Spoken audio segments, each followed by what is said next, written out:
Bonjour mes frères et sœurs. Ah voilà, j'aime beaucoup ma sœur. Bonjour. Ah, nous sommes heureux d'être ensemble. Amen. Ça fait plaisir de voir mon frère et ma sœur. Tu n'es pas content de voir ton frère et ta sœur? Bon, allez, fais un petit coucou à ton frère et à ta sœur. Dis-lui bonjour mon frère, ma sœur, sois béni. Amen. Voilà, un petit bisou aussi, ça va bien. Très bien. Alléluia. Alléluia. Le Seigneur nous exhorte à nous saluer d'un saint baiser. Alléluia. Amen. Ça fait du bien. On est réchauffé dans la maison du Seigneur.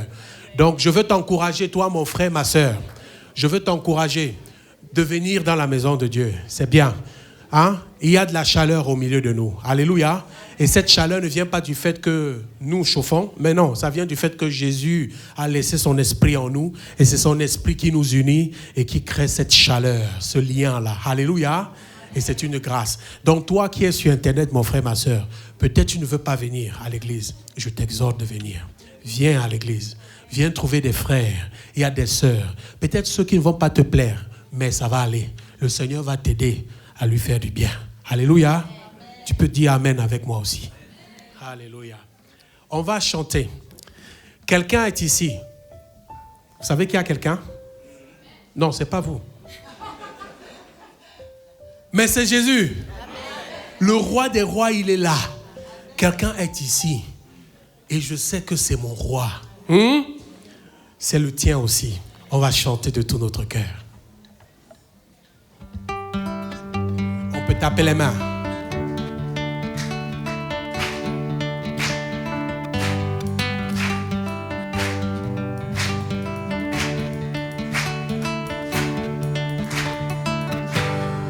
Quelqu'un est ici et je sais que c'est Jésus.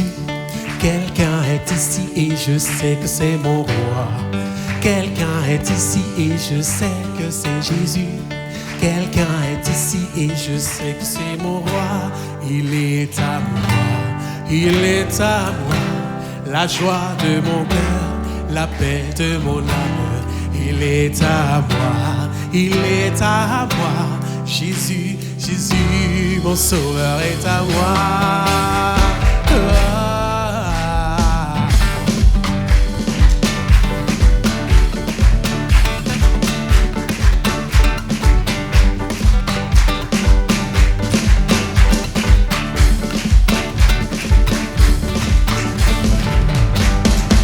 Quelqu'un est ici et je sais que c'est Jésus. Quelqu'un est ici et je sais que c'est mon roi. Quelqu'un est ici et je sais que c'est Jésus. Quelqu'un est ici et je sais que c'est mon roi. Il est à moi, il est à moi. La joie de mon cœur, la paix de mon âme. Il est à moi, il est à moi. Jésus, Jésus, mon sauveur est à moi. Il est à moi, il est à moi. La joie de mon cœur, la paix de mon âme. Il est à moi, il est à moi. Jésus, Jésus, mon sauveur est à moi. Il est à moi. La joie de mon cœur, la paix de mon cœur, la paix de mon âme. Il est à moi. Jésus, Jésus, mon sauveur est à moi.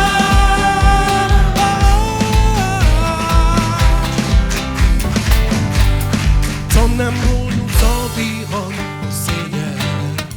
Ta gloire resplendit tout comme le soleil. Ton amour nous environne, oh Seigneur.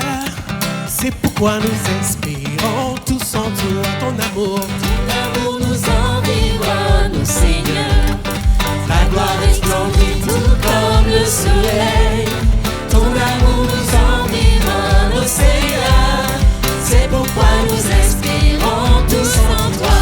gloire à ton nom, Oh Jésus, notre roi. Toi qui nous as sauvés, toi qui nous aimes tant. C'est pourquoi nous espérons tous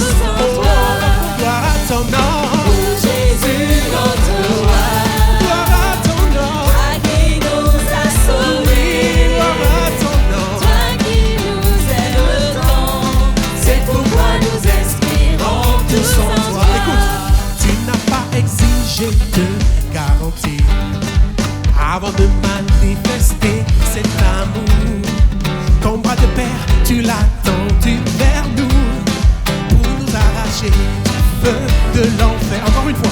Tu n'as pas exigé de garantie Amen. avant de manifester cet amour. Ton bras de Père, tu l'as tendu vers nous pour nous arracher du feu de l'enfer. Gloire à ton nom. Oh Jésus, notre roi, Gloire à ton nom. toi qui nous as sauvés, Gloire à ton nom. toi qui nous Seigneur, tu nous aimes. aimes, c'est pourquoi nous espérons tous en Oui, toi. gloire à ton nom. Oh Jésus, notre roi, Gloire à ton nom. toi qui nous as sauvés, Gloire à ton nom. toi qui nous aimes tant, c'est pourquoi nous espérons tous en toi. Oh, gloire à ton nom. Oh Jésus, notre roi, toi qui nous as sauvés, toi qui nous aimes tant, c'est pourquoi nous espérons tous en Une dernière toi. fois. Gloire à ton nom. Oh Jésus, notre roi, toi qui nous as sauvés, toi qui nous aimes tant, c'est pourquoi nous espérons tous en toi. Nous espérons au roi des rois. C'est Jésus, notre sauveur. Toi qui nous as sauvés. C'est pourquoi nous espérons en toi, Seigneur. Alléluia. Et c'est dans le nom de Jésus-Christ que nous allons chanter. On chante dans le nom de Jésus. Et dans le nom de Jésus, tout genou fléchit. Alléluia. Alléluia. Béni soit le nom du Seigneur.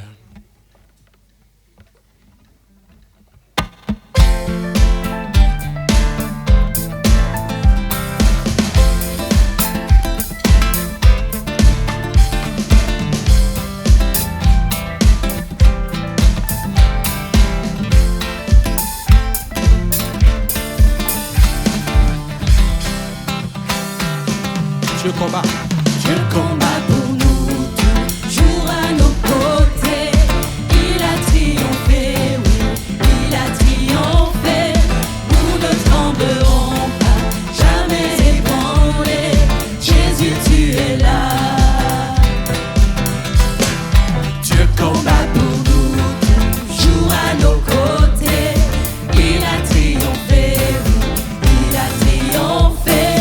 Nous ne tremblerons pas, jamais ébranlés. Jésus, tu es là. Je vivrai. Je vivrai, je mourrai pas. Christ ressuscité vit en moi. Par sa puissance, je suis libre au nom de Jésus.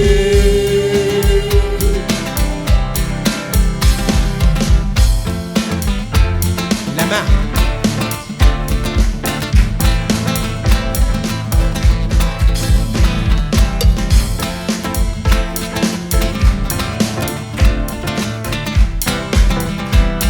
Il porte nos fardeaux. Portons nos fardeaux, couvrons notre honte. Il a triomphé, oui, il a triomphé. Nous ne tremblerons pas, jamais ébranlés. Jésus, tu es là. Je vivrai. Je vivrai, je mourrai pas. Christ ressuscité vit en moi. Par sa puissance, je suis libre au nom de Jésus. Je vivrai. Je vivrai, je mourrai pas. Je déclare, tu es élevé. Christ révélé, je suis guéri au nom de Jésus.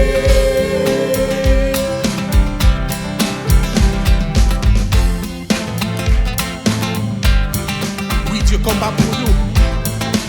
Il repousse les ténèbres. Dans le nom de Jésus, l'ennemi est vaincu. Tu vas chanter avec moi et déclare. Oui, Dieu combat. Oui, Dieu combat pour nous, repoussons les ténèbres, éclairant le royaume qui subsiste à jamais. Dans le nom de Jésus, les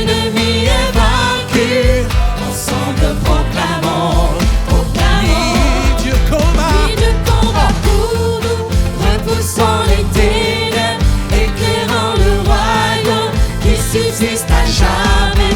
Dans le nom de Jésus, l'ennemi est vaincu. Ensemble proclamons, Oui, de combat, oui, de combat pour nous, repoussant les ténèbres, éclairant le royaume qui subsiste à jamais.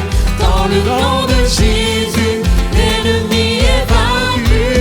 Ensemble proclamons, oui, de combat,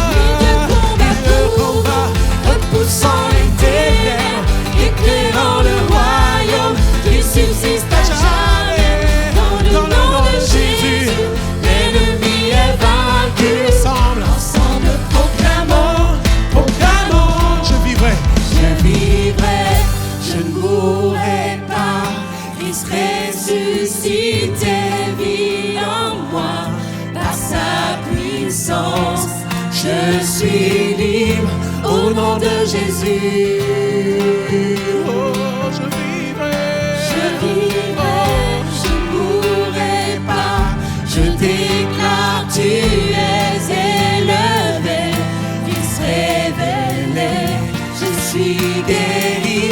oh oui, Lui de combat pour nous, repoussant les ténèbres, éclairant le royaume qui subsiste à jamais. Dans le nom de Jésus, l'ennemi est vaincu. ensemble proclamons, Proclamons, oui, de combat, lui de combat pour nous, repoussant les ténèbres, éclairant le royaume qui subsiste à jamais. Dans le nom de Jésus, l'ennemi est vaincu. Ensemble proclamons, une dernière fois, oui, de combat pour nous, oui, de combat pour nous, repoussant les ténèbres, éclairant le royaume qui subsiste à jamais. Dans le nom de Jésus, l'ennemi est vaincu. Ensemble proclamons. Dieu combat pour moi. Je n'ai pas besoin de lever le petit doigt. Il combat pour moi. Il est le roi des rois. Il est le Seigneur des seigneurs. Je ne suis pas triste quand je suis avec lui. Il enlève ma tristesse. Je ne suis pas dans la peine. Non, si je suis dans la peine, il me sort de la peine. Il me délivre. Il combat pour moi. Il est avec moi. J'ai confiance. J'ai l'homme fort avec moi. N'est-ce pas, mon frère, ma soeur? Tu as l'homme fort avec toi. Alors reste attaché à lui. Reste attaché à l'homme fort. Car lui, il s'est attaché à quelque chose. Vous savez quoi? Il s'est attaché à la croix. À la croix, c'était pour moi. Et c'était pour toi aussi. Attaché à la croix. Alléluia.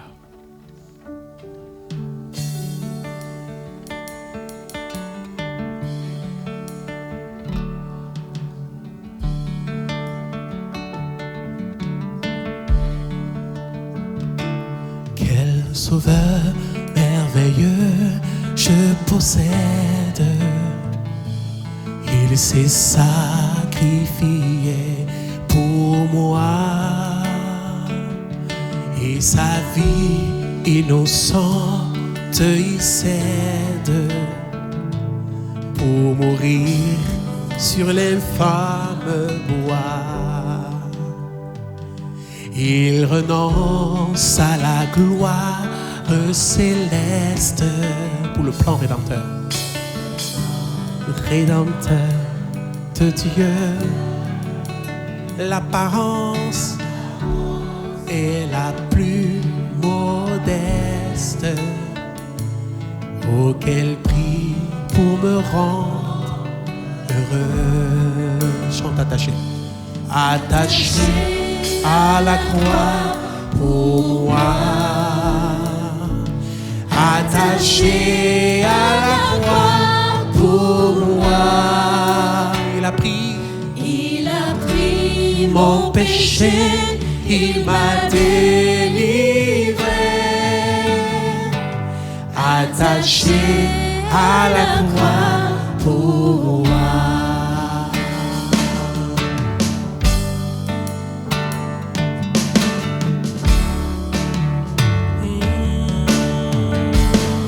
Maltraité. Maltraité, innocent pour ma vie.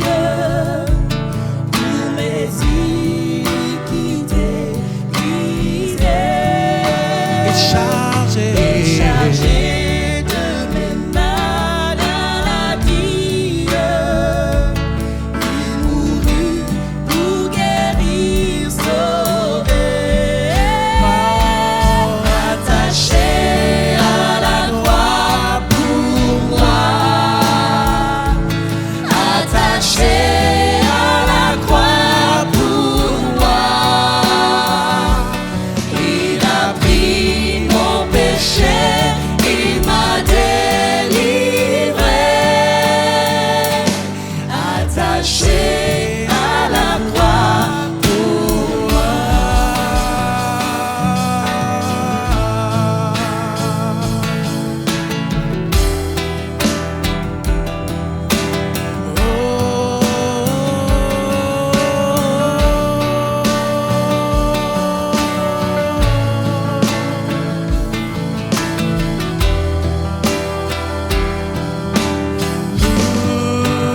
Attaché à la croix pour moi,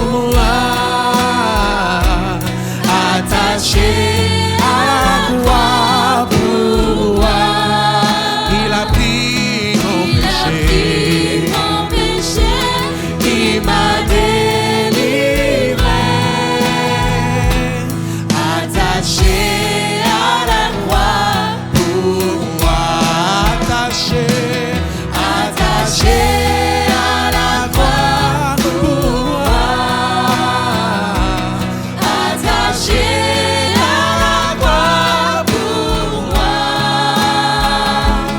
il a pris mon péché, il m'a délivré,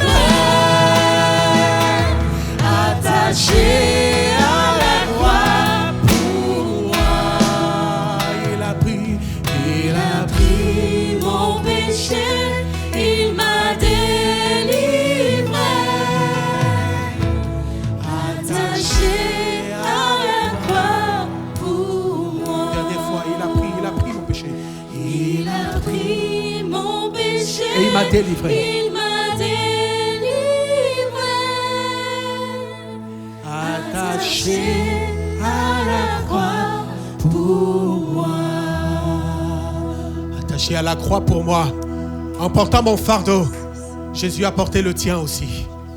Mon frère, ma soeur, ferme tes yeux et regarde la croix de Jésus. Élève ta voix, mon frère, ma soeur, et bénis celui-là qui est mort pour toi. Je vais élever ma voix, Seigneur. Je veux te bénir. Je veux te bénir de tout mon cœur. Je viens me prosterner devant toi parce que tu es mort pour moi. Parce que tu t'es donné pour moi, Seigneur. Alléluia. Je viens devant toi. Oh, toi, le roi des rois. Toi, le roi des rois. Alléluia. Prends ta place, Seigneur, dans nos vies. Prends ta place dans nos cœurs. Seigneur, prends ta place dans nos vies. Maintenant, dans le nom de Jésus. Dans le nom de Jésus. Et maintenant, mon frère, ma soeur, j'aimerais juste te partager un texte avant qu'on ne prenne le pain et le vin. C'est un texte qui donne une image de ce que nous sommes, nous, chrétiens, nous, enfants de Dieu, nous qui aspirons à devenir l'épouse de notre Seigneur Jésus-Christ, qui, lui, est le roi, et non seulement le roi, mais le roi des rois. Alléluia. Donc, alors l'image est donnée dans le livre d'Esther.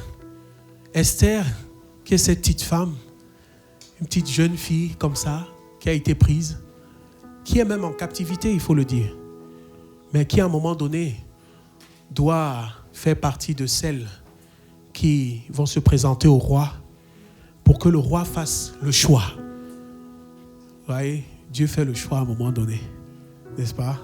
Et le choix qu'il fait, ce n'est pas un choix regrettable. Il ne regrette pas son choix. Hein?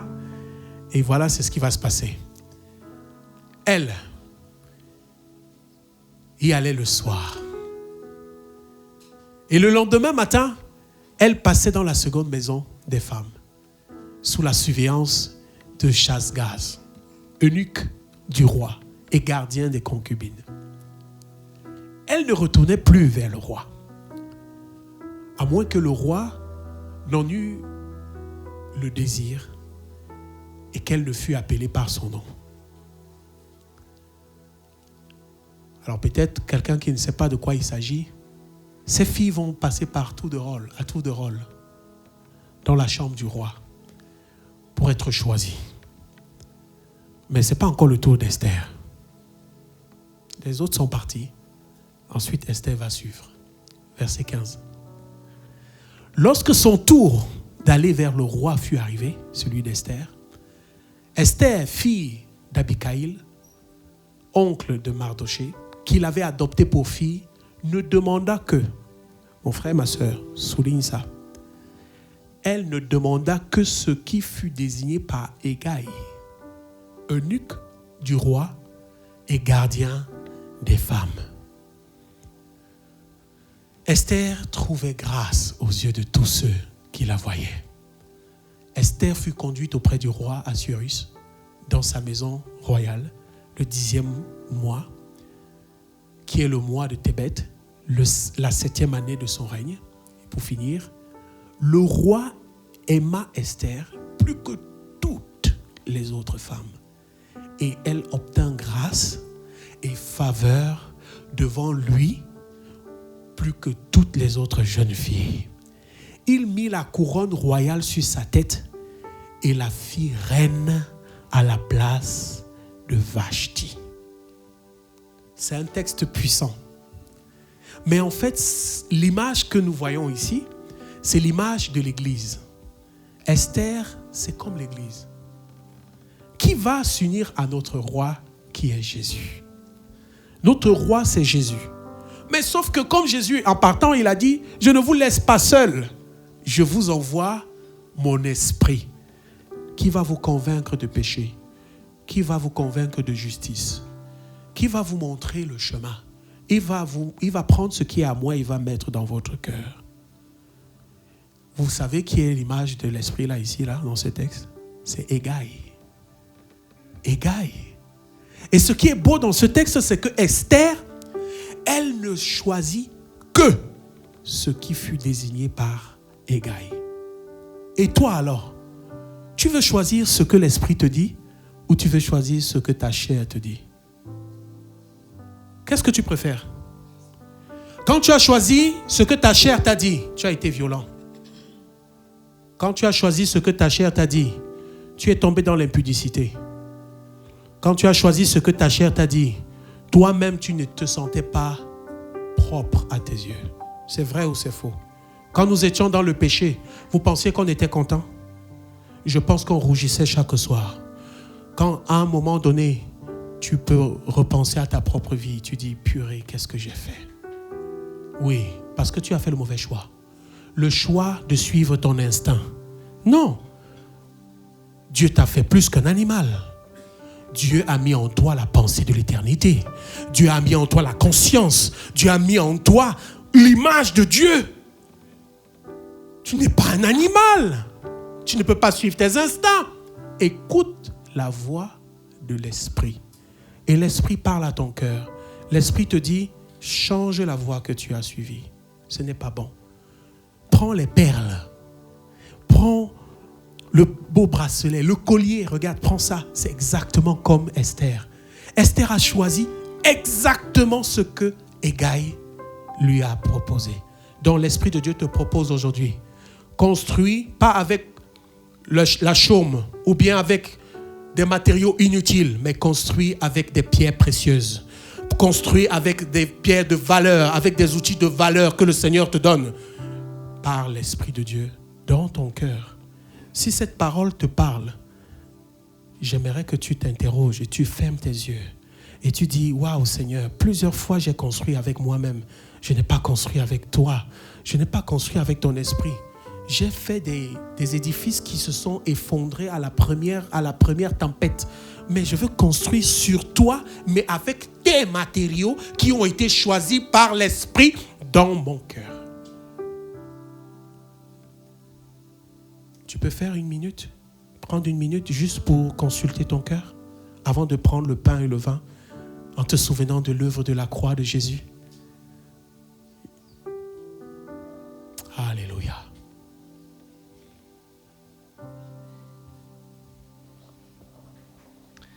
Merci beaucoup Seigneur, parce qu'encore aujourd'hui, nous pouvons, plus qu'élever la voix, nous pouvons élever nos cœurs jusqu'au tien.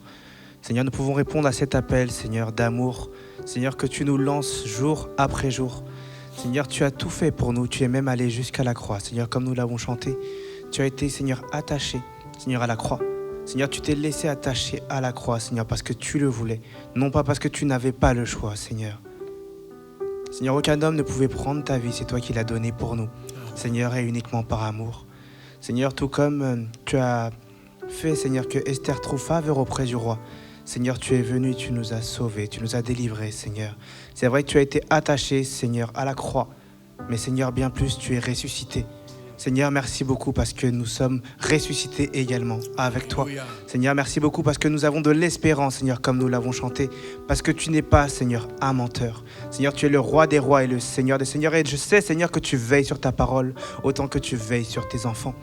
Seigneur, avant de prendre, Seigneur, ce pain et ce vin, Seigneur, ces éléments, mon Dieu, qui nous rappellent, Seigneur, ton retour. Seigneur, nous voulons nous souvenir, Seigneur, de tes paroles, Seigneur, avant ton départ. Et Seigneur, nous savons que tu es chaque jour avec nous.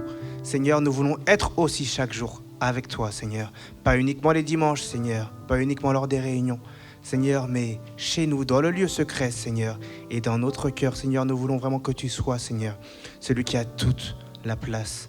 Seigneur, nous ne voulons pas vivre, Seigneur, selon notre volonté, mais Seigneur, que ta volonté soit faite sur la terre, Seigneur, comme au ciel dans notre vie.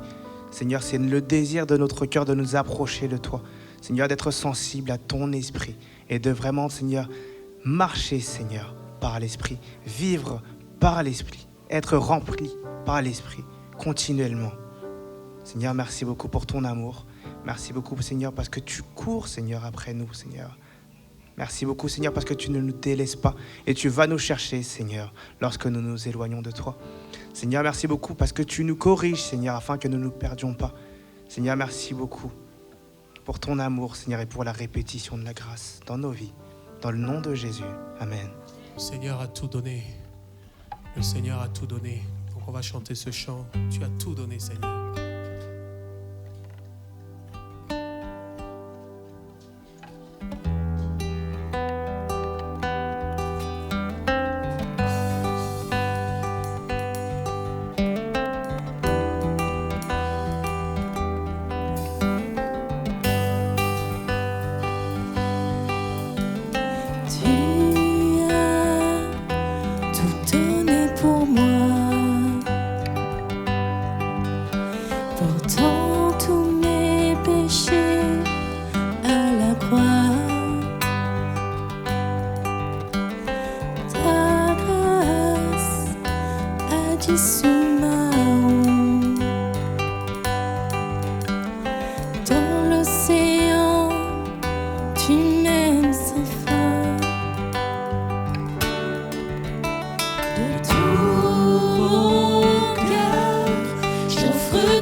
Sauver mon âme, à celui-là qui m'a ouvert ses bras.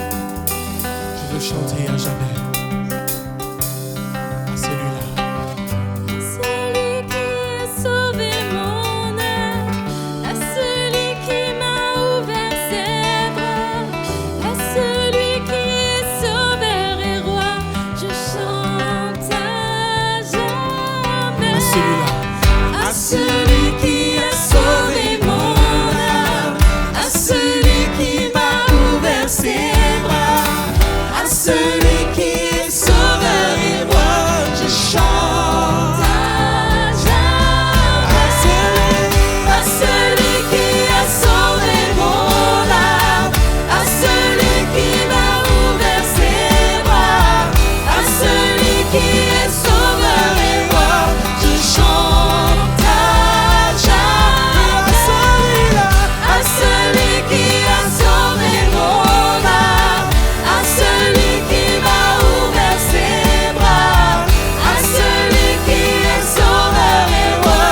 est sauveur et roi, je chante à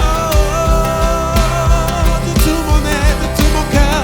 tout mon cœur, j'offre tout, Seigneur, tourné en Christ, je vis ton amour à jamais.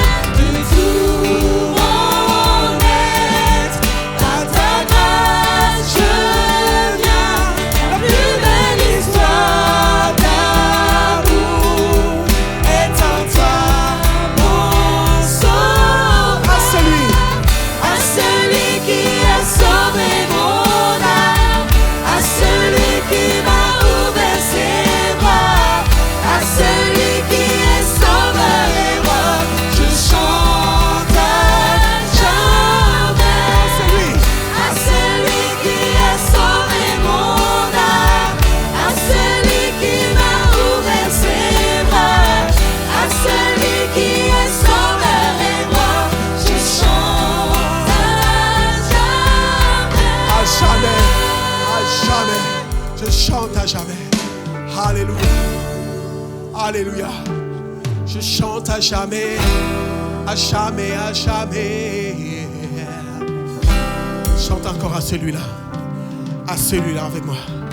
À celui qui a sauvé mon âme, à celui qui m'a ouvert ses Jésus bras, t'a ouvert ses bras. à celui qui est Jésus sauveur, est sauveur et il est roi. je chante à jamais. Encore une fois, à celui-là, celui. À celui qui a sauvé mon âme, À celui qui m'a ouvert ses bras, à celui qui est sauveur et roi, je chante à jamais. Acclamons le Seigneur Jésus-Christ. Acclame Jésus-Christ de tout ton cœur. S'il est le sauveur de ton cœur, acclame le Seigneur. S'il est le roi de ta vie, acclame le Seigneur. Tu peux pousser des cris de joie et tu peux adorer Jésus. Pousse des cris de joie. Jésus-Christ est sauveur. Jésus-Christ est Seigneur. Jésus-Christ est le roi. Jésus-Christ est sauveur. Jésus-Christ est Seigneur. Et Jésus-Christ est le roi des rois. Alléluia. Alléluia. Alléluia. Alléluia. Alléluia. Seigneur, pour trop ne suffit pas. Seigneur, pour trop ne suffit pas. Toi, tu es tout. Tu es tout et en tout. Et en tout, Seigneur. Alléluia. Alléluia. Alléluia. Quand l'Esprit te prend comme ça, mon frère, ma soeur, ne t'arrête pas. Pousse tes cris de joie. Car on a un roi qui est le Seigneur des Seigneurs. Éternel notre Dieu, nous te bénissons, nous te rendons grâce pour tout ce que tu fais, pour ton amour, Jésus. Je remets entre tes mains, Seigneur notre Dieu, ces offrandes.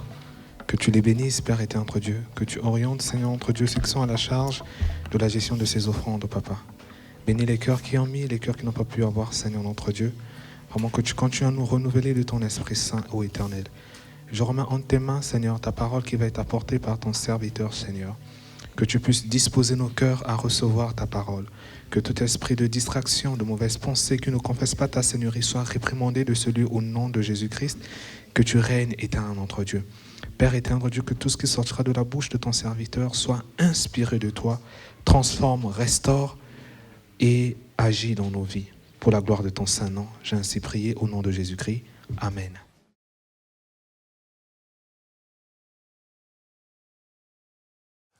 Bonjour, bien-aimés dans le Seigneur, alléluia. C'est vraiment une grâce particulière pour nous de nous retrouver ici dans cette belle assemblée de Dieu en Nantes-Pontereau. Peut-être parfois vous ne réalisez pas toujours le privilège qui est le vôtre de faire partie de l'Église de Dieu de façon générale, de cette assemblée de Dieu en particulier. Plaise au Seigneur que l'amour que vous avez pour Dieu augmente de plus en plus et que votre attachement aussi, là où le Seigneur vous a placé, continue à augmenter, à grandir. L'Église, ce n'est pas d'abord une question de bâtiment. L'Église, c'est d'abord des hommes et des femmes que le Seigneur a appelés hors de ce monde, qu'il a arrachés à la puissance des ténèbres et qu'il a rassemblés. Alléluia! Et pour vous, le Seigneur vous a rassemblés ici, de différents horizons, de différents arrière-plans, de différents niveaux culturels, différents niveaux intellectuels. Voilà pourquoi l'Église, c'est pour moi un puzzle particulièrement étonnant. C'est un miracle perpétuel de pouvoir réaliser la destinée de l'Église. Combien nous sommes heureux et fiers d'appartenir à Jésus-Christ. Combien nous sommes aussi reconnaissants à Dieu de ce qu'il nous a ajouté à son Église. Alléluia. Que vous dire de plus par rapport à ce qui a été dit par votre cher pasteur? Nous aimons votre pasteur, mon épouse et moi, mais aussi notre famille. Nous aimons son épouse glorieuse. Et nous bénissons le Seigneur, tout simplement. Nous les aimons profondément en Christ. Nous les connaissons depuis longtemps et nous servons le Seigneur depuis longtemps. Nos familles se connaissent. Nos enfants se connaissent. Et nous louons le Seigneur de ce que nous sommes là pour nous encourager mutuellement, pour nous soutenir mutuellement, pour pouvoir aussi vivre des joies qui nous sont communes, mais aussi parfois partager des passages un peu plus compliqués. Et parfois, quand on se sent soutenu, compris, eh bien, par un homme de Dieu, ça fait toujours beaucoup chaud au cœur. Que Dieu soit béni, alléluia. Ma prière, c'est que Dieu continue à bénir votre serviteur, son épouse, sa famille, qu'il continue à bénir cette belle église ici, en Nantes-Pontereau, et que le Seigneur fasse même infiniment. Et même au-delà de ce que vous avez fait comme projection dans votre cœur, ce que vous pouvez penser, ce que vous pouvez imaginer, Dieu peut faire des choses au-delà de nos prévisions, que son nom en soit béni. Alors, ma chère épouse, nous sommes ici depuis jeudi. Et nous bénissons le Seigneur de ce que Dieu se serve de nous. Nous ne sommes que de simples instruments, de modestes instruments. Il peut vraiment se passer de nous et nous le savons. Et nous bénissons le Seigneur pour le privilège malgré tout de pouvoir être par sa grâce des canaux qu'il veut bénir. Avec mon épouse, nous avons bien sûr aussi fondé une famille. Nous servons Dieu depuis maintenant pas mal d'années. Depuis ce temps, on a été à l'école biblique dans les années 95. Oh, beaucoup n'étaient pas encore nés. C'était au siècle dernier, au temps des dinosaures. On était à l'école biblique en ce moment-là. Et par la grâce de Dieu, le Seigneur nous a permis de subsister jusqu'à ce jour. Il a tracé pour chacun un chemin particulier. Et nous sommes là aujourd'hui par la grâce de Dieu. Et nous sommes là parce que le Seigneur le veut. Et nous estimons que c'est une grâce et un privilège d'être encore debout. Et nous sommes bien conscients de nos propres limitations. Nous donnons vraiment la louange et la gloire à notre Seigneur qui jusqu'à ce jour nous a secourus. Béni soit le nom de notre Seigneur. Avec mon épouse, nous avons 4 enfants. Et par la grâce de Dieu, nos 4 enfants, donc la plus grande a 26 ans, elle est baptisée d'eau et d'esprit. Elle va se marier là, donc dans quelques mois. Nous sommes tellement reconnaissants de servir Dieu avec elle. Nous avons 2 garçons, vous les avez connus ici, ils sont venus cet été passé. Les 2 garçons aussi sont baptisés et le servent le Seigneur à nos côtés aussi, dans différentes capacités et domaines dans lesquels le Seigneur les a impliqués. Un garçon qui aura bientôt 24 ans, un autre garçon qui aura à 22 ans. Et puis on a une toute dernière qui nous a quittés aussi au niveau de la maison, qui est parce qu'il fait des études universitaires. On se retrouve maintenant presque tout seul. Donc dans la semaine. Et puis parfois, évidemment, on est très heureux de pouvoir aussi les accueillir des week-ends quand ils viennent voir papa et maman. On est tellement reconnaissants. Notre dernière fille aussi, elle est convertie. Elle marche avec Dieu. Et nous avons vécu et nous vivons par la grâce du Seigneur ce que Josué a pu dire, moi et ma maison, nous servirons l'Éternel. Et c'est encore là une grâce extraordinaire. Ce n'est pas l'œuvre de mérite. Nous comprenons que parfois dans certaines familles, il y a beaucoup de luttes, beaucoup d'épreuves, beaucoup de combats. Et que parfois, les gens, ils ont fait tout ce qu'ils ont pu. Et ils n'ont pas toujours eu, finalement, les résultats escomptés. Je pourrais vous dire, ne désespérez pas. Ne baissez pas les bras. Continuez à vous attendre à Dieu. Il y a parfois des moments où on ne comprend pas toujours ce par quoi on peut passer, ou parfois nos familles peuvent passer. Mais le Seigneur fait chaque chose belle en son temps.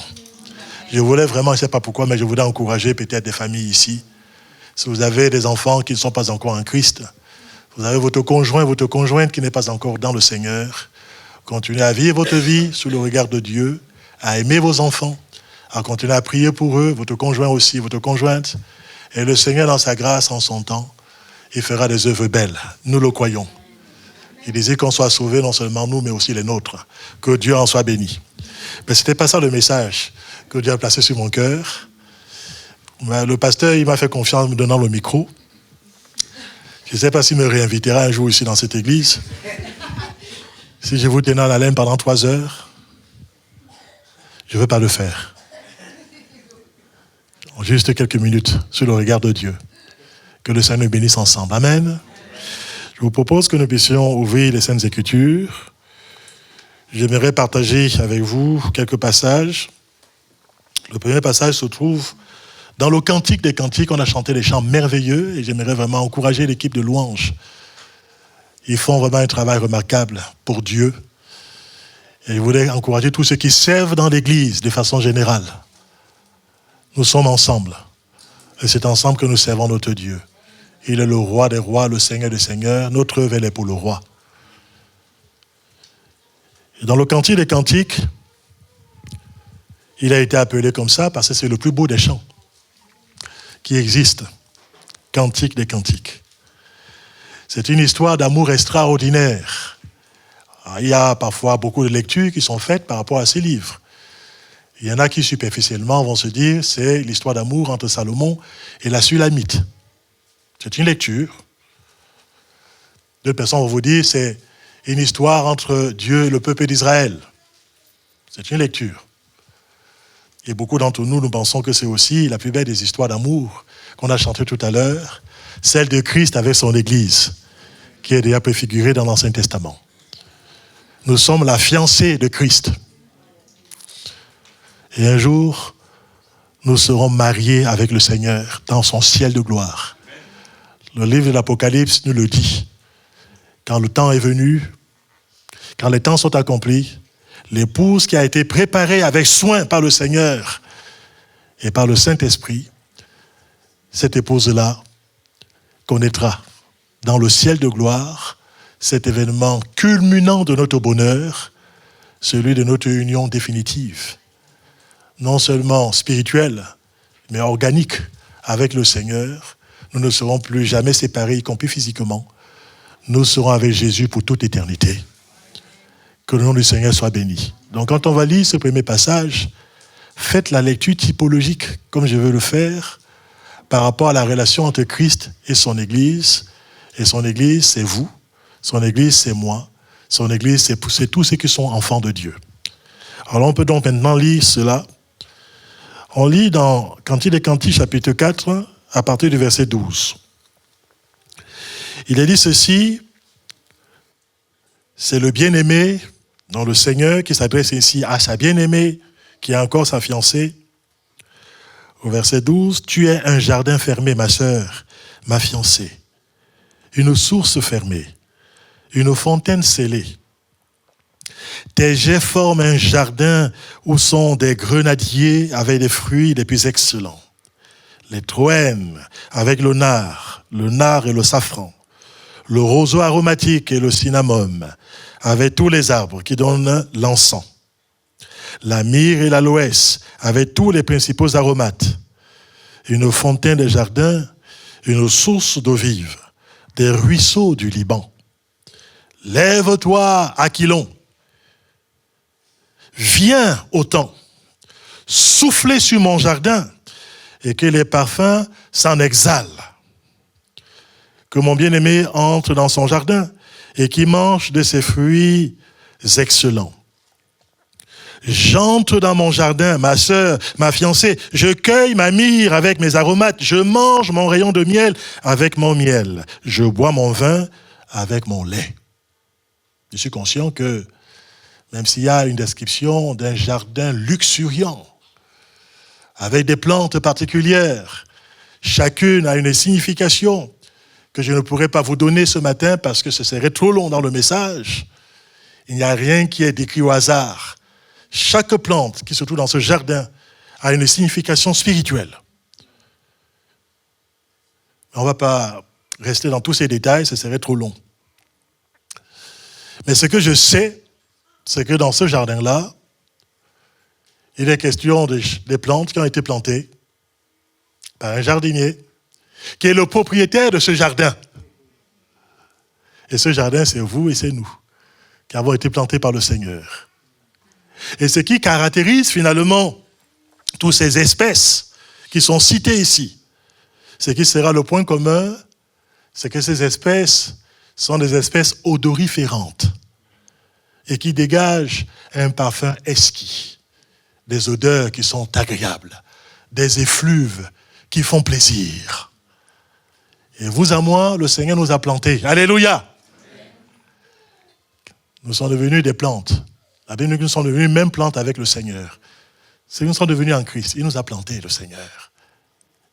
Et il investit dans nos vies, alléluia, par son esprit. Et de nos vies, désormais, le Seigneur désire que nos vies dégagent des parfums agréables. Dégagent la bonne odeur de la connaissance de Christ, de l'intimité avec Christ, de la communion avec le Seigneur. Et on verra à la fin du message que pour cela aussi, il est important qu'il y ait le souffle qui passe, le ruach javé, le souffle de l'esprit qui passe dans nos cœurs, que nous puissions le laisser circuler librement dans nos cœurs et dans nos vies, que ce soit à titre personnel, que ce soit au niveau de l'Église. Vous et moi, on va être sous l'influence de la parole de Dieu et du souffle de Dieu. Voilà pourquoi, maintenant que vous entrez de plus en plus dans la typologie, je vais vous amener un peu plus loin parce que ces réalités qui sont ainsi figurées au travers de ces plantes, au travers de ce vent d'automne, de ce vent qu'on appelle l'aquilon aussi, qui doivent souffler dans ce jardin-là, eh bien le jardinier est venu et il s'est présenté dans ce monde, le Seigneur Jésus-Christ. Alléluia! Le jardinier par excellence, celui qui a planté l'Église. Il s'est présenté un jour. On va lire dans Jean, au chapitre 3. Lui aussi nous parlera du souffle. Il nous parlera du vent. Il va dire ceci à un homme qui était un théologien, mais qui était assoiffé de connaître la vérité. Un théologien qui avait encore le cœur sec. Il connaissait beaucoup de choses, il enseignait à beaucoup de personnes, mais il n'était pas encore lui-même né de nouveau. Il n'avait pas encore expérimenté le ministère du Saint-Esprit dans sa vie personnelle, et la parole de Dieu n'était pas pour lui une véritable semence. Donc il arrive avec un cœur sec, malgré ses diplômes, malgré sa connaissance, malgré son influence sur le plan social et sur le plan religieux. Il avait besoin de pouvoir comprendre des réalités spirituelles. Et Jésus-Christ, c'est le maître par excellence. Quand on vient à lui avec un cœur assoiffé, quand on vient à lui tel que nous sommes, et quel que soit notre arrière-plan, quel que soit ce qui nous a caractérisés, le Seigneur nous accueille. Je voudrais le dire à toi qui es là peut-être en visite ce matin, le Seigneur est heureux de t'accueillir, de répondre à ta soif, de répondre à tes questions. Il veut que tu repars de ce lieu non seulement rempli de la connaissance de sa personne, mais que tu sois aussi influencé par le contact que tu auras eu avec lui, comme cet homme a été influencé suite à ce contact qu'il a eu avec le Seigneur Jésus. Alors Jésus s'adresse à ce théologien et lui répond ceci. Jean chapitre 3, verset 3, Jésus lui répondit, « En vérité, je te le dis, si un homme ne naît de nouveau, il ne peut voir le royaume de Dieu. » Nicodème lui dit, « Comment un homme peut-il naître quand il est vieux? Peut-il rentrer dans le sein de sa mère et naître ?» Jésus répondit, « En vérité, je te le dis, si un homme ne naît d'eau et d'esprit, il ne peut entrer dans le royaume de Dieu. Ce qui est né de la chair est chair, et ce qui est né de l'esprit est esprit. Ne t'étonne pas que je t'ai dit, il faut que vous naissiez de nouveau. Le vent souffle où il veut. Tu en entends le bruit, mais tu ne sais d'où il vient ni où il va. Il en est ainsi de tout homme qui est né de l'esprit. » Nicodème lui dit, « Comment cela peut-il se faire ?» Jésus lui répondit, « Tu es le docteur d'Israël et tu ne sais pas ces choses. » Ces choses, on doit les comprendre spirituellement parlant. On va lire maintenant un accomplissement. Non seulement Nicodème a été changé au contact de Jésus-Christ, il n'a plus jamais été la même personne. L'Écriture nous montre qu'il est né de nouveau et il prendra position pour le Christ, même si ce n'était pas facile, alors qu'il faisait partie d'une secte appelée les pharisiens, et que cette secte combattait Jésus, sa personne et son ministère. Mais la rencontre avec le Christ a changé le cœur de cet homme, ses dispositions d'esprit, il est devenu lui aussi une nouvelle créature. Les choses anciennes sont passées pour lui, avec la grâce de Dieu, tout est devenu nouveau.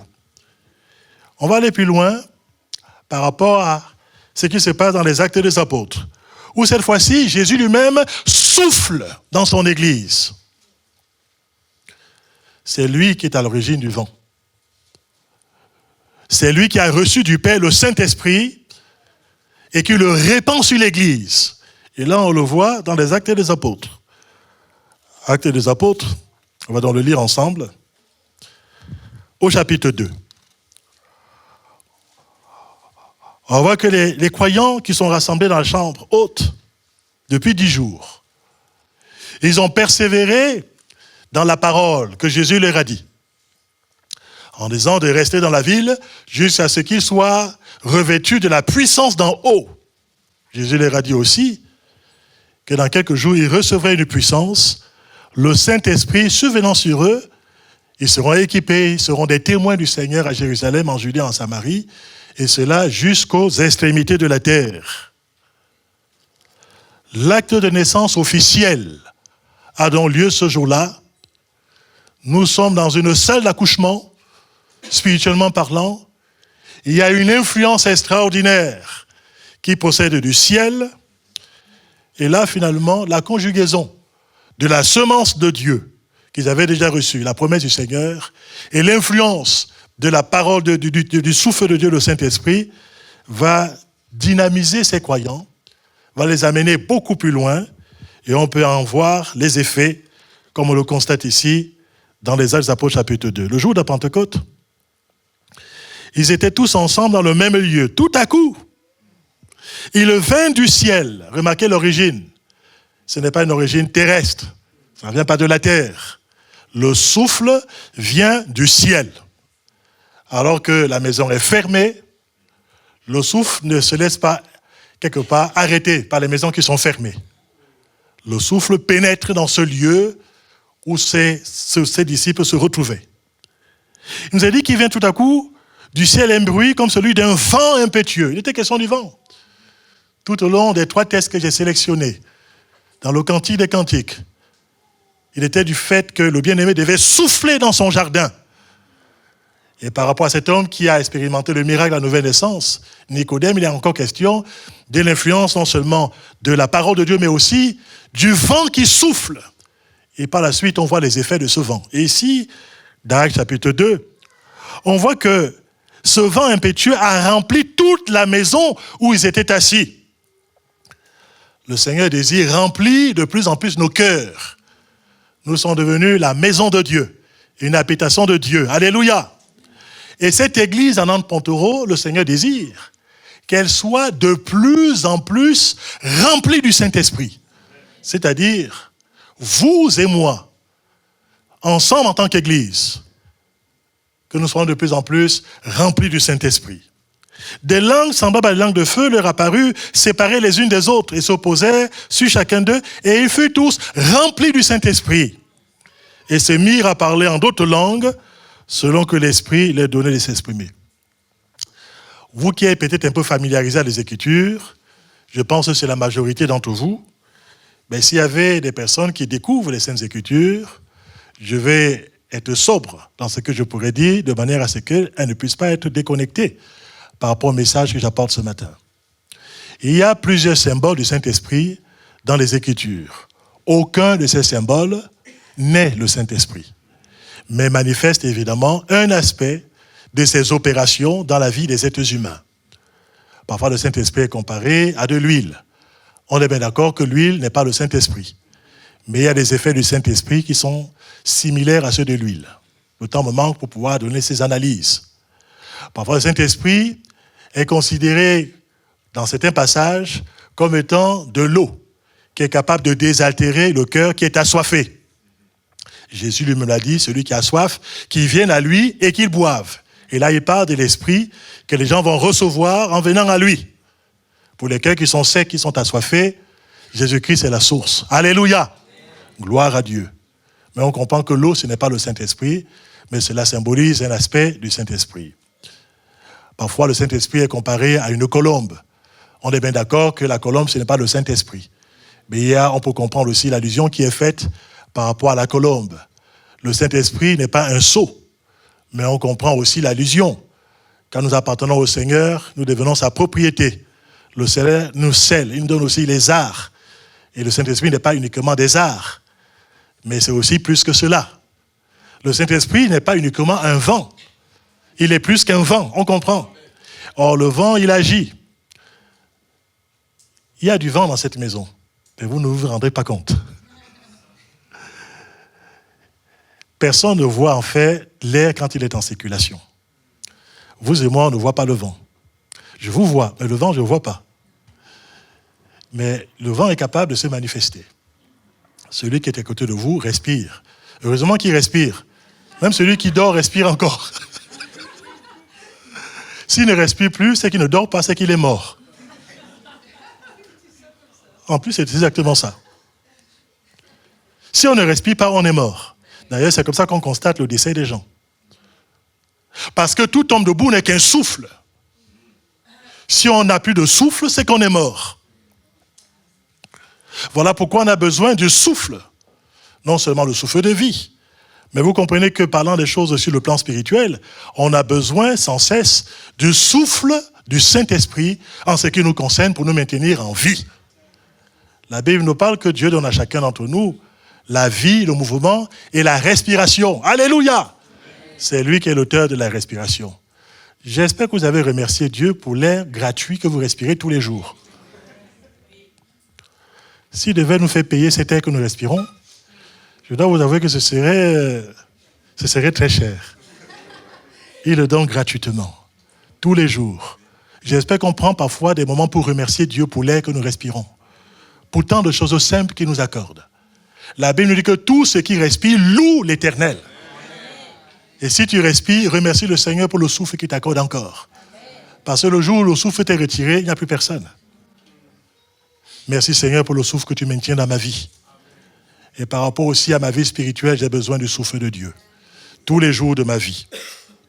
Oui, l'Église de notre Seigneur Jésus-Christ, puisqu'il va aller maintenant de plus en plus en profondeur, elle est formée de tous ceux qui ont été au bénéfice de l'action du Saint-Esprit, parce que si le vent, on ne le voit pas concrètement, on le mesure à ses effets.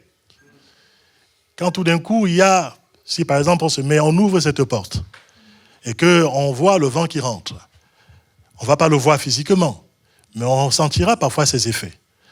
On va ressentir tout d'un coup une bouffée d'air frais. C'est vrai ou c'est faux?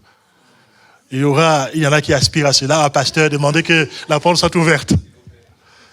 Alors on va ouvrir un peu la porte là pour faire plaisir à certaines personnes. Votre prière a été exaucée, frère.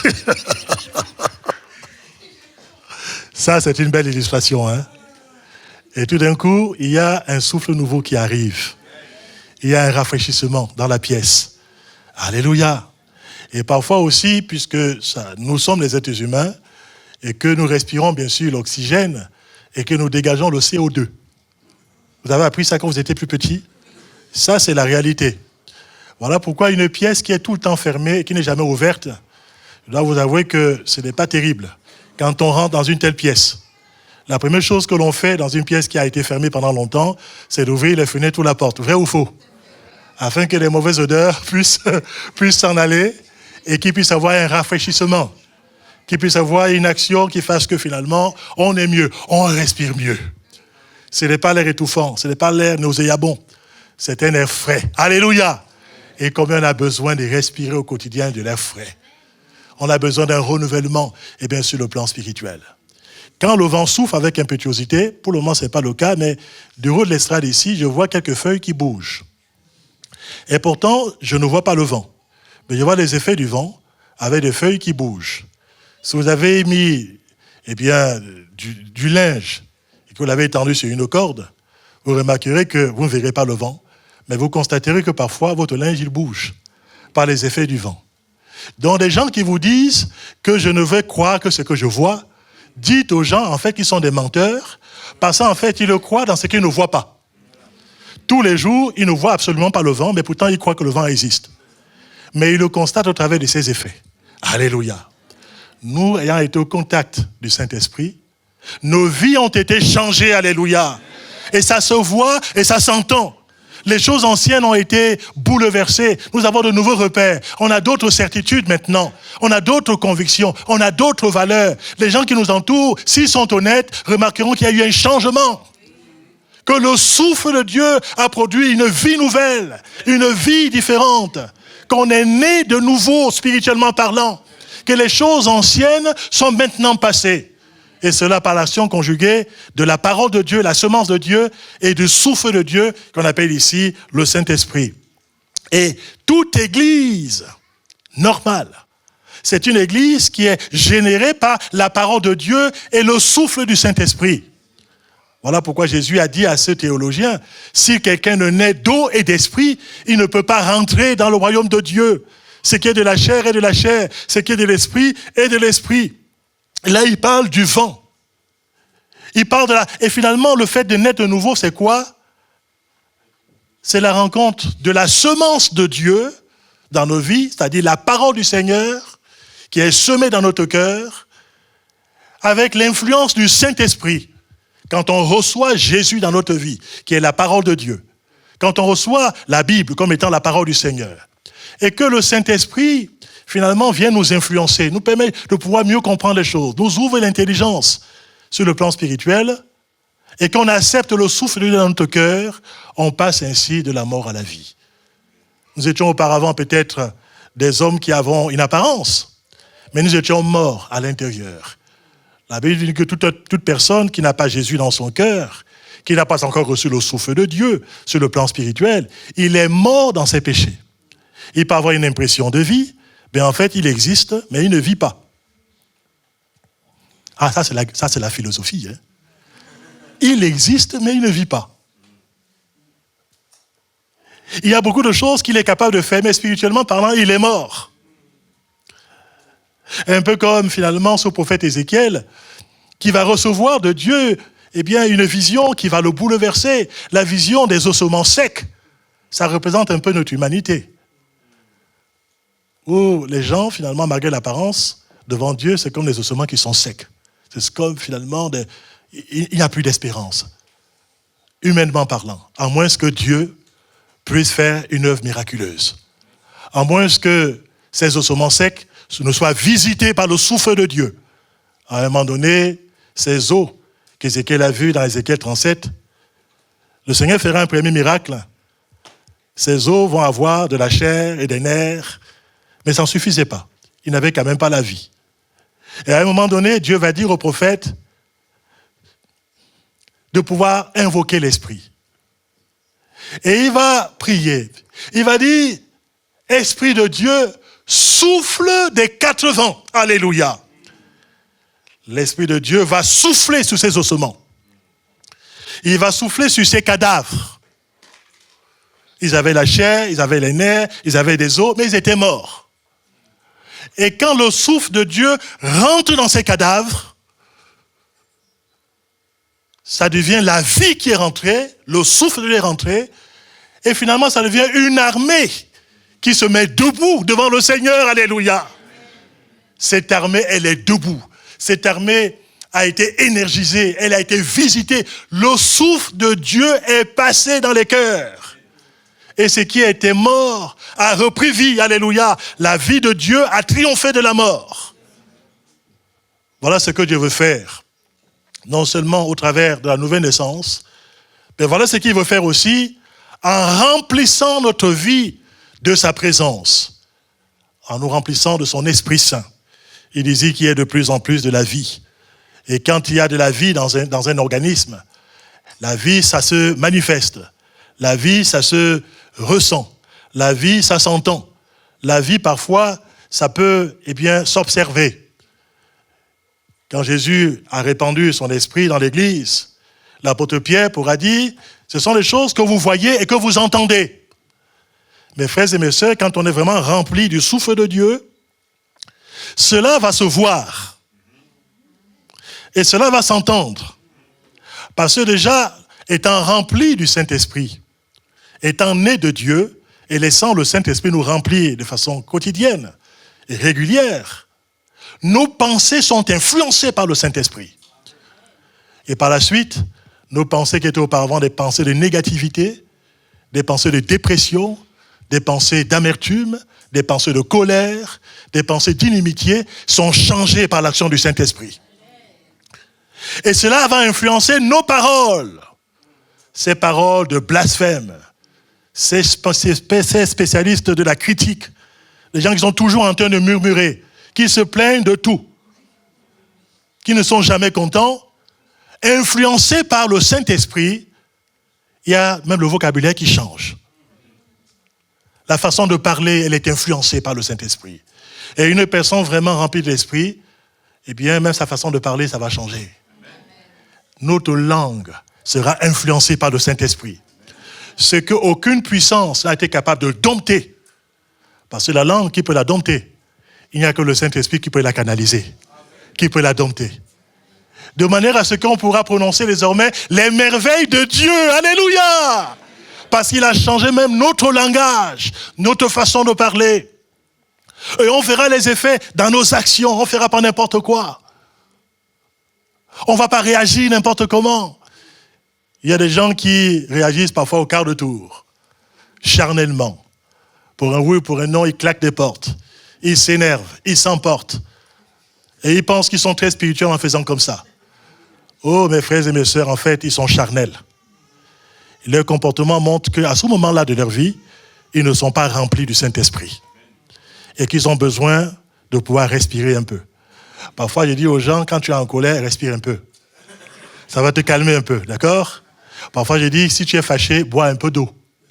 En fait, ces simples images qui sont là, ça nous fait réfléchir. Avant de pouvoir parler n'importe comment, prends le temps de respirer. L'air céleste. Prends de pouvoir avoir la communion avec ton Seigneur. Laisse-toi influencer par la parole de Dieu. Et tu constateras que tu réagiras autrement. Tu ne parleras pas n'importe comment. Tu ne feras pas n'importe quoi. Et tes pensées sont, quelque part modélisées. Elles sont transformées par l'influence de la parole de Dieu et du Saint-Esprit. Alléluia! Et ça, c'est le miracle, mon Dieu. Alléluia! C'est qu'il est capable de faire. Voilà pourquoi on a besoin du souffle. Et on a besoin en plus que ce souffle soit renouvelé. Moi, je vous disais sincèrement, si vous me dites, pasteur, venez me visiter, mais vous savez, moi, ça fait 10 jours que je suis chez moi, je suis enfermé, je n'ai pas ouvert la maison depuis 10 jours. Moi, je vais vous dire gentiment, ma sœur ou mon frère, avant que je n'arrive chez vous, vous allez ouvrir vos fenêtres. Vous allez ouvrir vos portes aussi. J'ai envie de respirer l'air frais quand j'arrive chez vous. Pas l'air vicié, pas l'air conditionné qui est là, pas cet air qui est là, non, qui dégage les odeurs nauséabondes. On a besoin d'un renouvellement. Que vous en pensez? Vraiment dans nos pensées, dans nos paroles, dans notre cœur, alléluia. Et le souffle de Dieu est là aussi par rapport à cela. Je vais vous faire remarquer que quand on parle de quelqu'un qui a du souffle, ça signifie aussi quelqu'un qui aura de l'endurance, quelqu'un qui aura de la résistance, quelqu'un qui aura de la persévérance. Parfois, on remarque que des gens qui ont l'habitude d'être un peu actifs, ou parfois qui croulent sous le poids des années, par le fait que soit elles ont beaucoup de souffle ou pas assez, sans pouvoir critiquer qui que ce soit. Il y a parfois des personnes qui, si elles font 5 mètres, je ne sais pas, elles sont un peu essoufflées. Il y en a d'autres, et c'est vrai qu'on n'est pas logé à la même enseigne par rapport à ces choses, mais c'est comme ça. Et la personne a besoin de souffle parfois. Parfois, elle a besoin de reprendre son souffle. Et parfois, il m'arrive de dire à certaines personnes, ma sœur, ne vous pressez pas, prenez le temps. Et parfois, arrêtez-vous pour respirer. Si vous voulez me suivre, alors qu'on n'a peut-être pas la même force, et que vous voulez suivre ma cadence, il se pourrait que vous puissiez vous essouffler entre-temps. Vous comprenez ce que je veux vous dire? On a besoin de pouvoir savoir faire le bon usage du souffle. Vous savez, moi, quand j'étais beaucoup plus jeune, je donne juste une anecdote comme ça, je devais avoir 14 ans. J'étais à l'époque en 3e. Donc, j'étais l'un des plus jeunes de ma classe. À cette époque, et on avait des épreuves sportives. Et à l'époque, il fallait bien faire, je ne sais pas si c'était 800 mètres ou 1200 mètres, je ne sais pas trop, je ne sais plus trop. Mais il fallait faire une épreuve un peu d'endurance. Étant le moins expérimenté, puisque j'étais le plus jeune de ma classe, on nous a mis tous ensemble, il fallait courir. Dans la tête de celui qui était notre professeur de sport, l'essentiel, c'était de pouvoir arriver. Moi, le moins expérimenté, dès qu'il y a eu le départ qui a été donné, je me suis mis à courir comme un lièvre. J'ai pris ma course. Et j'étais là comme un lièvre, devant. C'est sûr que les 50 premiers mètres, je peux vous garantir que j'étais devant. Et peut-être un peu fier d'être devant. En disant, tous ces gens qui sont là derrière moi, ils sont plus âgés que moi, mais finalement, ils sont derrière moi. Et j'ai constaté qu'au fur et à mesure, et bien que les maîtres étaient là, j'ai commencé par vous dire qu'ils faisaient du ralenti. Ou alors, finalement, la marche arrière. Mais je me suis rendu compte qu'au fur et à mesure, des gens plus expérimentés arrivaient et ils me dépassaient. Je constatais qu'ils avaient plus de souffle que moi, en fait. J'avais mal dosé mon souffle. J'avais mal fait les efforts. Et par la suite, j'ai quand même fait un exploit. Je suis quand même arrivé au bout de la course, mais j'étais le dernier de la course.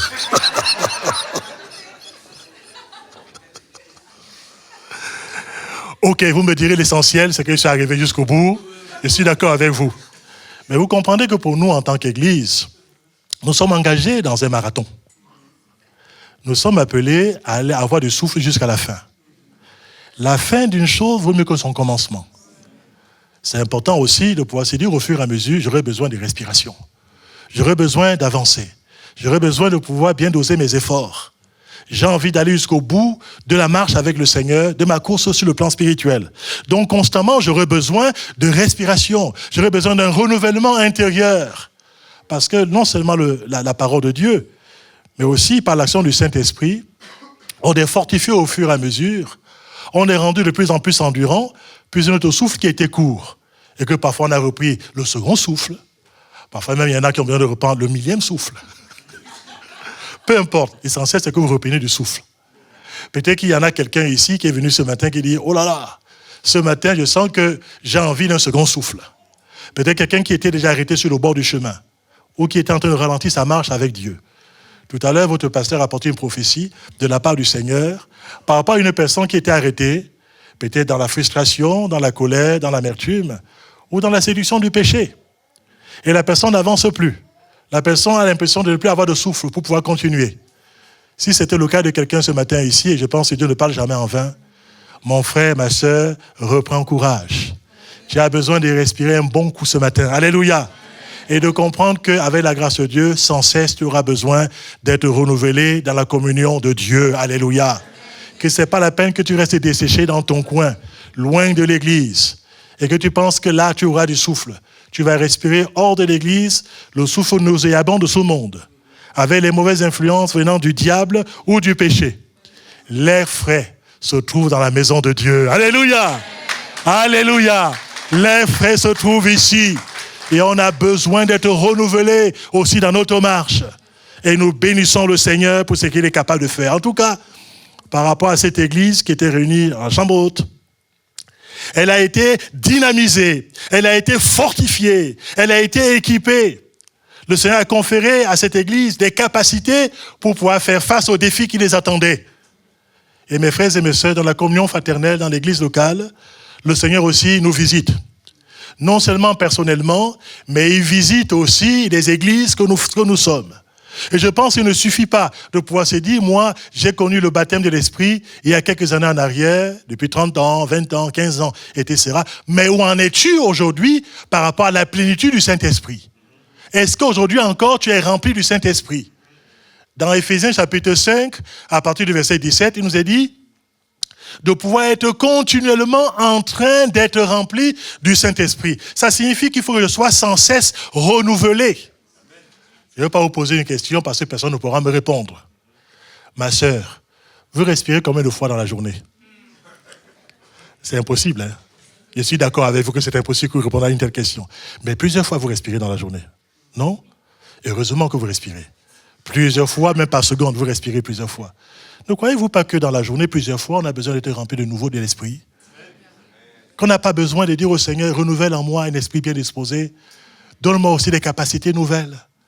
Eh bien, donne-moi tout le ressort dont j'ai besoin. Viens fortifier mon être intérieur qui parfois se fatigue dans des combats, dans des frustrations, dans des luttes du quotidien et qui a besoin de nouveau d'être redynamisé par l'action du Saint-Esprit. Alléluia.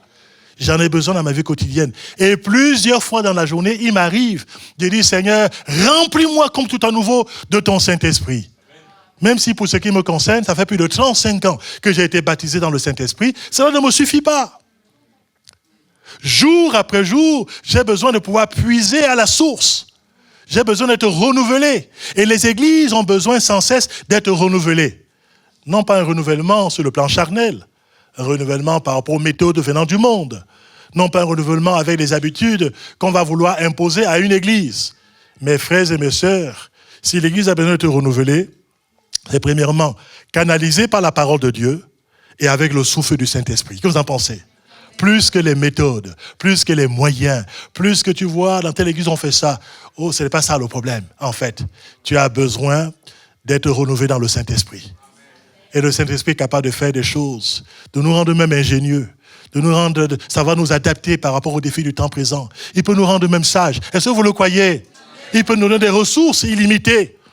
Non seulement des ressources par rapport à la révélation, mais des ressources par rapport à l'inspiration, des ressources par rapport à la puissance. Et si on fait face à des défis sur le plan personnel ou au niveau de l'église locale, si on est là, eh bien, sous l'influence du Saint-Esprit, et si on veut marcher non pas selon la chair, mais selon l'Esprit, le Seigneur nous rendra capables. Le Seigneur pourvoira à nos besoins selon sa richesse, avec gloire en Jésus, et l'église à Nantes-Pontereau dit Amen. Est-ce que vous le croyez toujours? Les défis sont grands, non seulement pour vous, à titre personnel, mais aussi pour l'église, chaque église locale. On vit dans un monde où on est défié par le diable. Le diable existe. Et le diable aimerait que nous puissions être influencés par lui. Le monde, avec sa mentalité, existe et parfois font pression sur notre cœur. Dans le lieu de travail, combien de gens vous avez pu constater que les gens ne pensent pas comme vous? Vous qui êtes chrétiens, ne parlent pas comme vous. Et parfois, il y a des pressions pour que vous puissiez faire des choses qui sont contraires à la parole de Dieu. C'est vrai ou c'est faux? Dans vos familles, ce n'est pas toujours facile. Parfois, vous êtes incompris, y compris par des gens que vous aimez. Parfois même rejetés pour certains, et vous n'osez même plus avoir quelques discussions avec les uns et les autres. L'athéisme, c'est un défi. La religiosité, c'est un défi. La mondanité, c'est un défi. Non seulement il y a aussi des discours politiques, il y a aussi des discours religieux qui n'ont rien à voir avec la parole de Dieu. Il y a l'air du temps présent que les gens respirent. Ils respirent cet air du temps présent avec une mentalité qui va avec cet air ambiant que les gens respirent. Avec des valeurs spirituelles qui sont renversées. Où de plus en plus on appelle le bien ce qui est mal et on appelle mal ce qui est bien. On vit dans ce monde qui est corrompu avec un air qui est vicié. C'est vrai ou c'est faux? Ça, c'est une réalité. Et devant les défis personnels ou les défis de l'église locale, qu'est-ce qu'il faut faire? Il faut chercher le secours qui vient d'en haut. Qu'est-ce que vous en pensez? À un moment donné, cette église de Jérusalem a été attaquée. Elle avait ses propres défis. Il y avait des défis d'ordre politique. Il y avait des défis d'ordre religieux. Il y avait des menaces qui pesaient sur cette église. Et qu'est-ce qu'ils ont fait? Eh bien, ils n'ont pas fait des grandes pétitions. Ils n'ont pas fait des grands discours. Ils se sont rassemblés dans la réunion de prière. Actes chapitre 4. Ils se sont mis à parler de leurs problèmes, de leurs situations, des pressions qu'ils subissaient et des menaces qui pesaient sur la vie de l'Assemblée. Ça peut être parfois aussi des défis sur le plan financier. Ça peut même parfois être des défis sur le plan foncier. Il y a une fois, j'ai parlé récemment dans une église où j'ai été invité le mois passé. Il y a un pasteur qui nous a rendu son témoignage que dans la ville, dans un endroit de la région parisienne, il n'arrivait pas à avoir la permission administrative pour pouvoir ériger son église. Pourquoi ? Parce qu'il y a une pression venant de la municipalité. Ils ont le terrain qu'il faut, mais les autorités municipales ne sont pas d'accord qu'il puisse avoir une église évangélique dans cet endroit. Il y a des menaces comme ça. Et parfois, ils sont prêts, et j'ai vécu cela quand j'étais pasteur sur Bayonne, à donner parfois non seulement des terrains, et parfois même des baux amphithéotiques à d'autres confessions religieuses. Je ne veux pas citer l'islam parce que c'est la vérité. Ou parfois, ils ont des privilèges d'avoir certains locaux et parfois certains prêts municipaux. Et quand on est une église locale, Assemblée de Dieu ou évangélique, parfois, on se rend bien qu'il y a parfois des restrictions qui sont là et que parfois, pour trouver grâce, ce n'est pas toujours facile. C'est comme si nous étions une menace, alors que nous sommes une bénédiction. Alléluia. L'église n'est pas une menace pour la ville. L'église, c'est une bénédiction pour une ville. Est-ce que vous le croyez ? Donc les défis peuvent être là comme ça, même par rapport au bâtiment, même sur le plan financier. On veut faire ceci, on n'a pas les moyens. Et etc., qu'est-ce qu'il faut faire ? Il faut compter sur la grâce de Dieu. Et là, dans Actes chapitre 4, ils se rassemblent. Et là, ils vont dire au Seigneur, « Seigneur, tu vois les menaces qui nous entourent. Tu vois les pressions que nous subissons. Seigneur, donne de l'assurance à tes serviteurs. » Et parfois, en tant que serviteurs, servants de Dieu, on a besoin que le Seigneur nous encourage. On a besoin qu'il nous booste. Qu'est-ce que vous en pensez ? On a besoin qu'il nous rassure. Et là, ils ont prié d'un commun accord, comme un seul homme finalement. Ils ont prié, ils ont crié vers Dieu. « Seigneur, fais une démonstration spirituelle. » Ce dont on a besoin, c'est surtout cela, du souffle venant d'en haut. Permets qu'il se fasse des signes, des miracles et des prodiges par le nom de ton saint serviteur Jésus. Alléluia. La prière collective, la prière communautaire, les cœurs qui sont une âme ensemble, qui pensent la même chose et qui ont les mêmes défis et qui les présentent devant le Seigneur. Et finalement, la réponse de Dieu, ça a été quoi ? Une visitation par le vent de Dieu de nouveau. Alléluia! Le vent a soufflé dans cette assemblée. Les murs ont même tremblé. Oh, je ne souhaite pas que les murs de Pontereau tremblent. Physiquement, parce que votre pasteur va dire, pasteur Joseph, tu as été trop ambitieux là. Et avec ça, les murs ont commencé à trembler. On a dit, il y a quelques soucis. Et comment je vais faire? Mais vous comprendrez que mes frères et mes sœurs, ce qui a besoin de trembler, plus que jamais, ce sont les murs de nos cœurs. Parfois les murs d'incrédulité, les murs de doute, de raisonnement, en se disant, et parfois on enferme Dieu dans des schémas. Voici ce qu'il doit faire, etc. On a besoin que nos murs soient ébranlés. Que vous en pensez? Et que le souffle de Dieu passe par là. La puissance de Dieu, l'autorité de Dieu, les moyens de Dieu et les capacités du Seigneur nous sont communiqués, y compris avec ses moyens à lui. Dieu est capable de nous donner des moyens inattendus. Il est capable de faire des miracles. Est-ce que vous le croyez? Et même des miracles financiers. Est-ce que vous croyez aussi cela? Dieu est celui qui est le possesseur de tout l'or et de tout l'argent. Il peut toucher quelqu'un qui n'a même peut-être pas la même foi que vous aujourd'hui. Il peut toucher quelqu'un qui est de passage un jour à Pontereau et faire un miracle. Est-ce que vous le croyez? Dieu est capable de le faire. Ne limitons surtout pas le Seigneur. On a besoin d'être sous l'influence du souffle de Dieu. Bien-aimé, il sait que le temps passe. Je vais aller vers les éléments de conclusion par rapport à ce message. Là, le bien-aimé, il visite son jardin. Je remarque que ce jardin appartient au bien-aimé. Et il est important pour nous que nous puissions comprendre, vous et moi, que nous appartenons au Seigneur. Nous sommes sa propriété exclusive. Alléluia! Nous sommes sa propriété. Il a mis un sceau de propriété dans notre cœur par l'action de son Saint-Esprit. Amen. Nous avons été scellés pour le jour de la rédemption. Il nous a donné les arts de son esprit. On lui appartient. Alléluia. Cette église ici n'appartient pas aux hommes ou aux femmes. Plus que des hommes et des femmes, il y a quelqu'un qui est le propriétaire de cette église. C'est Jésus-Christ, alléluia. Il est le chef. Il est le chef. Nous sommes ses serviteurs. Chacun à son niveau. Avec les responsabilités qui sont incombées aux uns et aux autres. Et Dieu est sage dans la façon dont il gouverne son église. Comment il le place les uns et les autres aussi. C'est lui qui nous a plantés dans sa maison. Le Seigneur, un bon jardinier, va s'occuper aussi des plantes. Et il nous a même dit qu'à un moment donné, ce sera à lui de pouvoir,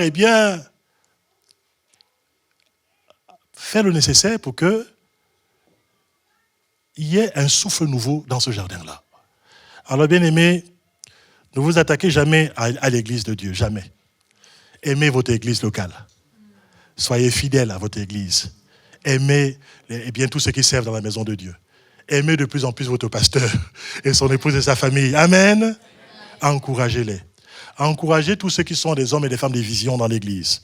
Tous ceux qui aiment le Seigneur, qui sont animés par l'Esprit. Ce n'est pas toujours facile. Soyez ensemble et vous verrez la gloire de Dieu. Avec Dieu et ensemble, vous êtes capable de faire de grands exploits. Je le crois de tout mon cœur. Alors il faut que le Saint-Esprit souffle de plus en plus dans notre cœur. Voilà pourquoi on finit avec cette prière assez extraordinaire. Il invoque non seulement le vent, du nord, mais aussi le vent du sud. Quelle que soit l'origine du vent, nous voulons que ce soit le vent de Dieu, alléluia, qui nous mette en mouvement, qui pourvoit à nos besoins. Il est capable de changer même notre mentalité. Vous savez, quelqu'un qui était pingre. Vous savez ce que c'est qu'un pingre? Il y en a parfois comme ça dans les églises, ils sont pingres. Bon, c'est comme ça. Il n'y en a aucun ici à Pontereau, c'est pour ça que je parle très librement. Mais vous savez, influencé par le Saint-Esprit, voici que Dieu convertit même son porte-monnaie. Croyez-vous que c'est possible ça?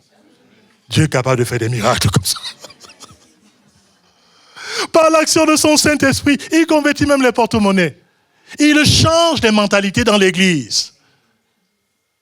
Et les pensées mesquines, il est capable de faire que ce soit des pensées de foi.